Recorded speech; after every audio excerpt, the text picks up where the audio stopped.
मैं सुनीता मेंदोलिया। नमस्कार। सभी विद्वानों को मेरा सादर अभिवादन, अभिभावकों को नमस्कार और बच्चों को शुभाशीष। वर्तमान समय में कोरोना महामारी से बचने के लिए घर में रहना जरूरी समझा गया है और घर में रहकर इस महामारी से लड़ने के लिए रसोई बगीचे का निर्माण करना बहुत ही उपयोगी और लाभकारी सिद्ध हुआ है। तो मैंने चंद लाइनें रसोई बगीचे पे बनाई हैं।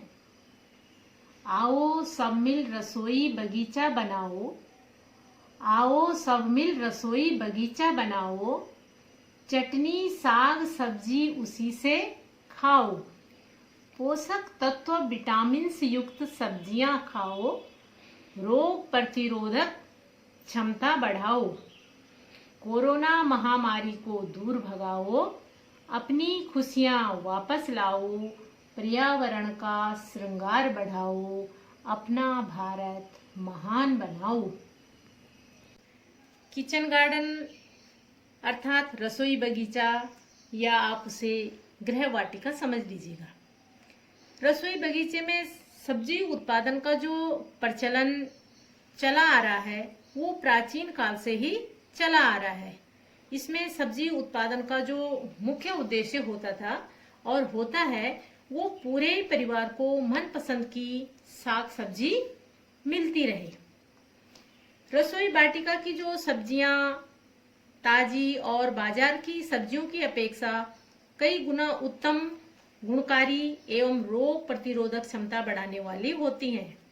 रसोई बगीचे में उगाई जाने वाली सब्जियों में संक्रामक जीवाणु की उपस्थिति का डर नहीं रहता है।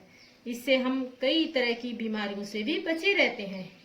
और जो हम बाजार में मिलने वाली सब्जियां बासी होने के साथ साथ रासायनिक दवाइयों से व रासायनिक खादों से भरपूर होती हैं, लेकिन हमारी जो सब्जियां होंगी उसमें इस प्रकार से किसी प्रकार की रासायनिक दवाइयों का प्रयोग नहीं होगा।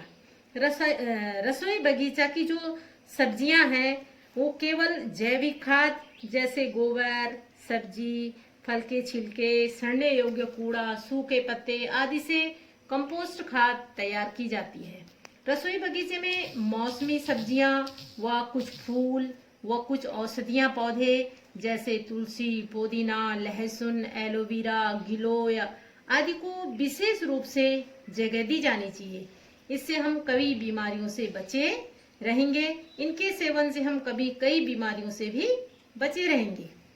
अब इससे कई हमारे लाभ भी हैं कि रसोई बगीचे से क्या क्या लाभ हो सकते हैं। हमारे घर के पास जो छोटी सी उपलब्ध खाली जगह है उस जगह का हम सदुपयोग कर सकते हैं। और जो यदि हमारे पास खाली जगह नहीं है तो हम छोटे छोटे गमलों में भी अपने लिए सब्जियां तैयार कर सकते हैं और मनपसंद की सब्जियां हम इस रसोई बगीचे से प्राप्त कर सकते हैं। पारिवारिक व्यय में भी हमारी बचत हो सकती है और जब हम सब्जी खरीदने के लिए दूसरी जगह जाते हैं तो हमारे समय की भी बचत होती है। घर के जो व्यर्थ पानी हमारा टैंक से गिरता है या हमारी नालियों से गिरता है और कूड़ा करकट का भी उपयोग होता है। और सबसे बड़ी बात है कि हम स्वच्छ खाना खाते हैं, स्वच्छ सब्जियां खाते हैं, जिससे हमारी रोग प्रतिरोधक क्षमता बढ़ती है और हम स्वस्थ रहते हैं। आइए, मैंने भी एक रसोई बगीचा बनाया है। आप देखिए मेरे रसोई बगीचे को। ये देखिए मेरी लौकी की बेल और इस पे सुंदर लंबी लंबी धारी टाइप की लौकियां लगी हुई है। आप ये देखोगे, ये देखिए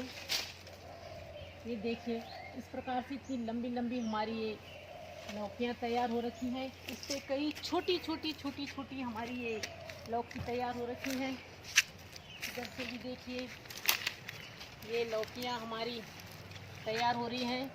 कई अन्य भी बहुत छोटी छोटी लौकियां तैयार हो रही हैं। इधर से मैंने अपनी छोटी सी जगह में ये कद्दू की बेल तैयार कर रखी हैं।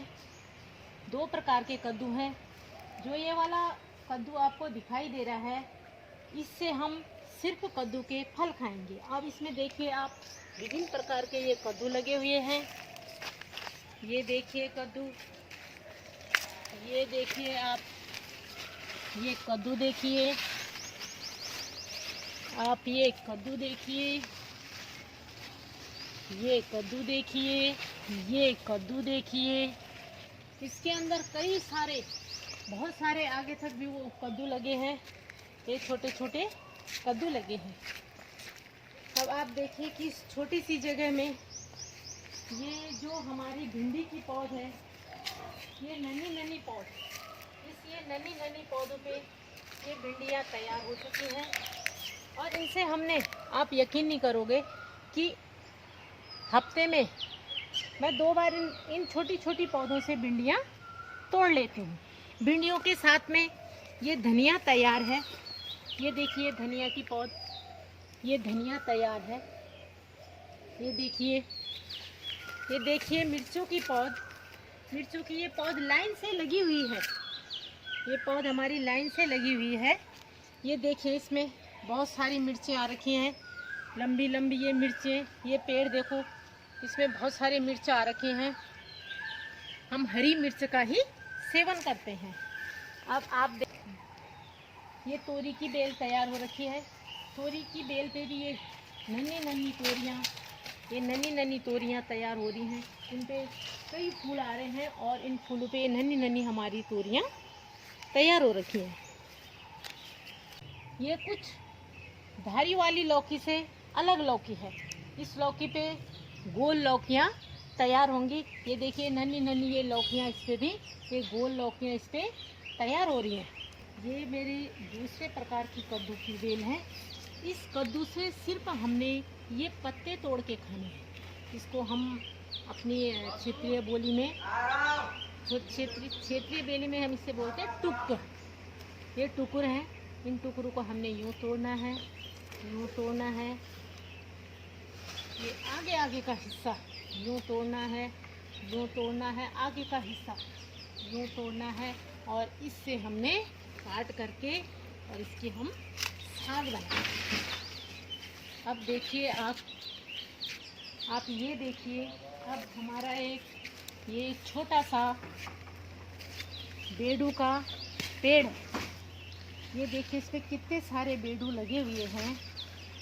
ये हमारा एक लोकगीत, इसी बेडू के नाम से हमारा लोकगीत चलता है। उत्तराखंड का जो लोकगीत है इसी बेडू से।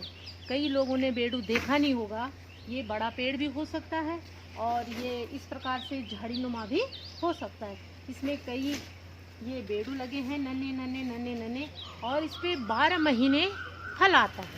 इसीलिए इसको बोलते हैं बेडू पाको 12 मास। अब आप देखिए ये मेरा पुदीना, छोटी सी जगह में ये मैंने अपना ये पुदीना तैयार कर रखा है। अब जब भी हमें चटनी बनानी हो या किसी का स्वास्थ्य अस्वस्थ हो, पेट दर्द हो, उसके लिए हमने ये पुदीना तैयार कर रखा है।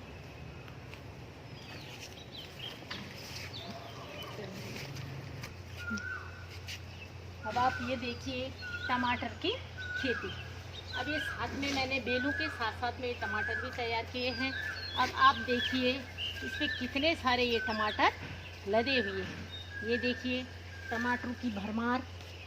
आप ये देखिए ये टमाटर लगे हुए हैं।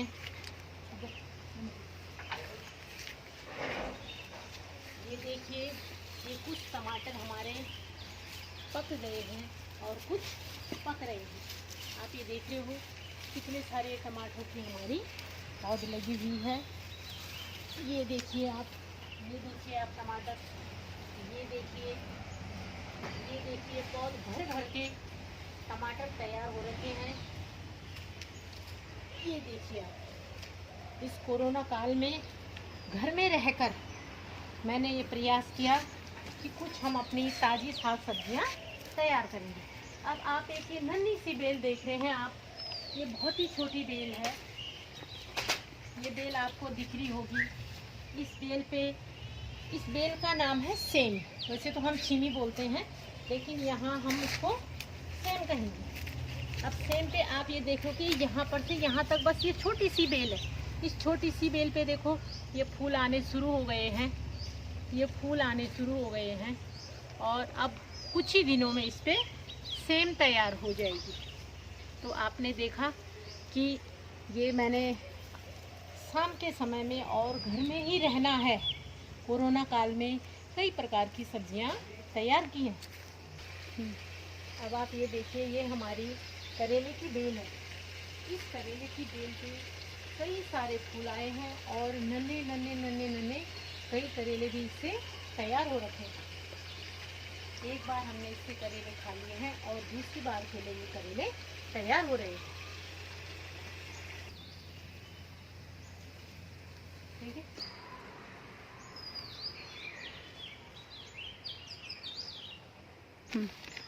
अब आप देखिए कि मेरे पास जगह इतनी थी कि कुछ बेलें लगा पाऊँ, कुछ फूल लगा पाऊँ, लेकिन मैंने सोचा कि इस खाली समय में क्यों ना मैं कुछ गमलों की व्यवस्था कर लूँ। तो मैंने ये प्लास्टिक के गमले, ये पेपर के, प्लास्टिक का जो पेपर है, ये प्लास्टिक की थैलियों में गमले तैयार कर रखे हैं। और ये जो बड़ी बड़ी आपको ये पौध दिख रही है, इन पौधों में मैंने ये शिमला मिर्च तैयार कर रखी है। और ये जो और कुछ मैंने ये गिलोय के काढ़े तैयार करने के लिए कुछ मैंने इसमें ये गिलोय की ये टहनी लगा रखी हैं, जो कि कुछ ही समय में ये हरी हो जाएंगी और तैयार हो जाएंगी। ये जो कुछ दूसरे प्रकार की ये गमले तैयार हैं, इनमें मैंने भिंडी की पौध तैयार कर रखी है। ये देखिए, इसमें नन्हे नन्हे पौधे भिंडी के तैयार हो रखे हैं। ये देखिए आप, इसमें नन्हे नन्हे पौधे ये भिंडी के मैंने तैयार कर रखे हैं। अब आप देखिए कि ये और छोटे छोटे गमले हैं और इनमें ये नन्ही नन्ही पौधे कि ये जो मिर्चें बाद में तैयार होंगी, ये कुछ समय बाद तैयार होंगी, तो इनमें मैंने ये नन्ही नन्ही मिर्चें तैयार कर रखी हैं। अब थोड़ी सी जगह मैंने अपने इस रसोई घर में, इस रसोई बगीचे में थोड़ी सी जगह मैंने फूलों के लिए भी तैयार कर रखी है, जिसमें मैंने ये मैरीगोल्ड, जो कक्षा 1 से 5 तक की किताबें हैं इंग्लिश की, तो ये हमारा गेंदा मैंने ये तैयार कर रखा है। और ये गेंदा काफ़ी बड़ा फूल होता है इसका। आजकल तो थोड़ा सा इसका सीजन ऑफ होने जा रहा है, इसलिए फूल छोटे से दिख रहे हैं, लेकिन इसका जो फूल होता है वो काफ़ी बड़ा होता है। तो मैंने अपने बगीचे में कुछ फूलों को भी जगह दी है।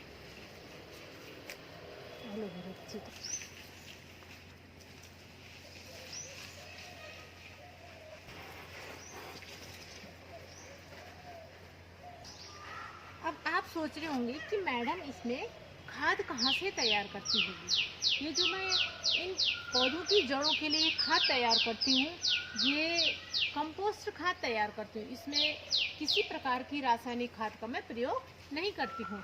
अब आप देख रहे होंगे कि ये मेरा एक कंपोस्ट खाद का डिब्बा है। इस डिब्बे को मैं कैसे तैयार करती हूँ, अब आपको मैं ये दिखाऊंगी। ये जो डिब्बा है, इसके नीचे मैंने ये काट रखा है, ये डिब्बे को काट रखा है। अब इसके बाद मैं क्या करती हूँ कि इस डिब्बे को ज़मीन में गड्ढा करके और उसमें इस प्रकार से गाड़ देती हूँ।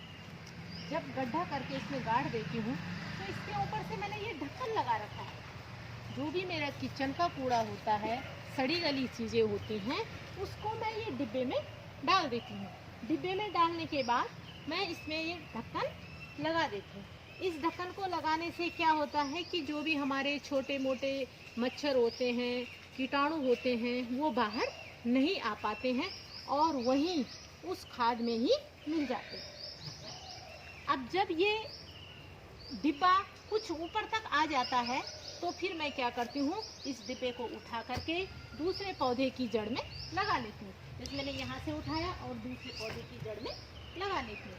अब यहाँ पे मैं थोड़ा सा उस जो भी हमारी कंपोस्ट खाद बनी, उसके ऊपर मैं थोड़ी सी मिट्टी डाल देती हूँ। मिट्टी डालने के बाद ये जो पौधे की जड़ें हैं, यहाँ से अपने लिए खाद पानी खींचते रहते हैं। इसी प्रकार से मेरा ये कंपोस्ट खाद का डिब्बा चलता रहता है कि जहाँ जहाँ मुझे आवश्यक हो कि इस पौधे को खाद की ज़रूरत है तो उसके नज़दीक नज़दीक मैं इस डिब्बे को गाड़ देती हूँ, समझ गए। और अब आप ये सोचते होंगे कि मैडम जो ये थोड़ी बहुत जो मैंने ये किचन गार्डन तैयार किया है तो इसके लिए विशेष क्या उपकरण होंगे कि जो मैडम यहाँ ये बेल लगा रखी है, फूल लगा रखे हैं, मिर्चें लगा रखी हैं, धनिया, लहसुन, ये सभी प्रकार से मैंने जरा जरा जरा जरा चीज़ें सभी मैंने तैयार कर रखी हैं।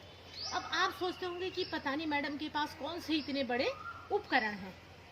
और तो इसके लिए मेरे पास ये जो मैंने रसोई बगीचा बनाया है इसके लिए मेरे पास कोई खास विशेष उपकरण नहीं है और न कोई कीमती उपकरण है। मेरे पास सिर्फ एक ही कुदाल है और एक ही दराती है। बस इन्हीं दो उपकरणों से, कृषि उपकरणों से, ये जो दो मेरे कृषि उपकरण हैं इन्हीं दोनों उपकरणों से मैं ये अपने किचन गार्डन को तैयार कर लेती हूँ। और ये हमारे ज़्यादा कीमती भी नहीं होते हैं, मुश्किल से 200 रुपये में ये मेरे दोनों उपकरण तैयार हो जाते हैं। अब मुझे इस किचन गार्डन को बनाने के लिए ज़्यादा पानी की भी आवश्यकता नहीं होती है। मेरे जो ये छत में टंकी लगी हुई है, काली सी ये टंकी है छत में, तो इस टंकी से जब पानी ओवरफ्लो हो जाता है तो मैंने ओवरफ्लो पे सफ़ेद सा पाइप लगा दिया है। इस पाइप को मैंने नीचे तक, यहाँ तक ये जोड़ दिया है और जब ये पानी ओवरफ्लो होता है तो मैं फिर इस पाइप से मैं ये पानी डाल करके और ये पौधों की सिंचाई कर लेती हूँ कि जो मेरा पानी यूजलेस होता है वो पानी मेरा इन पौधों की जड़ों में आराम से चला जाता है और मेरे को इन पौधों के लिए स्पेशल पानी की कोई ज़्यादा आवश्यकता नहीं होती है। बस लोगों से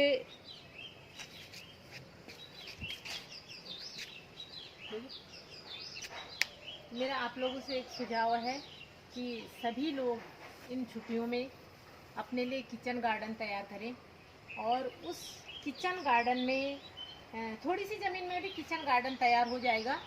और यदि जिसके पास ज़मीन नहीं है तो वो अपने कुछ डिब्बे काट के, कुछ गमलों में, कुछ पुराने टब में इस प्रकार से अपने किचन गार्डन को तैयार कर सकते हैं। इसके लिए कोई विशेष शारीरिक क्षमता की आवश्यकता नहीं है और विशेष चीज़ों की कोई ऐसी आवश्यकता नहीं है। इससे हमें यह है कि हम जब भी अपने गार्डन में आते हैं, सुबह आते हैं, शाम को आते हैं, तो जैसे ही हम अपने इस किचन गार्डन को देखते हैं तो हमारा मन बड़ा खुश होता है। हमारी आँखों को ये सारी बेलें, ये फूल, ये सुंदरता, ये पर्यावरण बहुत ही अच्छा लगता है और हमारे स्वास्थ्य के लिए भी लाभदायक है। हमें अपनी मनपसंद की गुणकारी सब्जियां और धनिया, मिर्चें, पुदीना, ये सभी चीज़ें हमको प्राप्त हो जाती हैं कि जिससे कि हमें एक पौष्टिक भोजन की पूर्ति हो जाती है। तो धन्यवाद सभी लोगों को, आपने मेरा ये नन्हा सा किचन गार्डन देखा और मैं आशा करती हूँ कि आप सभी लोग अपने घर में नन्हे नन्हे से किचन गार्डन तैयार करेंगे।